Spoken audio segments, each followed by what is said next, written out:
Hello বন্ধুরা, welcome back to my channel. আমি বন্দনা আবার একটা নতুন ভিডিও নিয়ে চলে এলাম তোমাদের কাছে।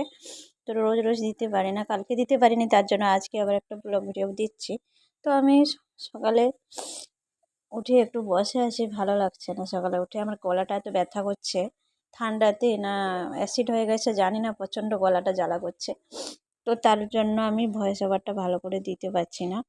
ঠিক আছে বন্ধুরা, তোমরা আশা করি ভালো আছো, আমিও ওই মোটামুটি আছি। এই যে বললাম,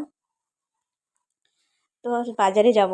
বাজারে গিয়ে মানে আলু নেই, আলু আনবো, দই আনবো। ওই যে দুটো মেয়ে এসছে দিদির ঘর থেকে, ওরাই খাবে, নাস্তা করবে। তো তার জন্য বাজারে গেছিলাম। তো বাজার থেকে চলে এলাম, দেখো বন্ধুরা, আলু, লেবু আর শসা নিয়ে এসেছি, আর তার সাথে দই নিয়ে এসেছি। এইগুলোই আনতে গিয়েছিলাম, নিয়ে এলাম এখন। ঠিক আছে, তো এগুলো এখন রেখে দিব, তারপরে পরোটা রেডি করব। তো আমি যেহেতু সকালে উঠে আলুটা সিদ্ধ করতে বসিয়ে দিয়েছিলাম, বললাম আমি চাটা খেতে খেতে দাঁত ব্রাশ করে আলুটা সিদ্ধ হয়ে যাবে।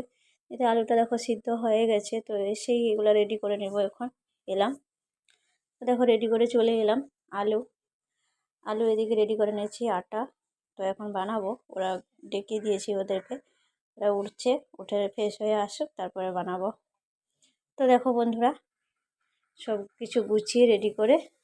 তো তোমরা কারা কারা আলু পরোটা খেতে ভালোবাসো বলো। আর যেই 2 প্যাকেট দই এনেছি, সবাই মিলে খাওয়া হবে। তো চলো বানিয়ে নিই ফটাফট করে। আর ওরাও ফ্রেশ হয়ে আসছে, দিলে ওদেরকে দিয়ে দিব, আমিও খেয়ে নেবো, আঙ্কেলকে দেবো। তো তার জন্য আমি সব কিছু গুছিয়ে নিয়েছি।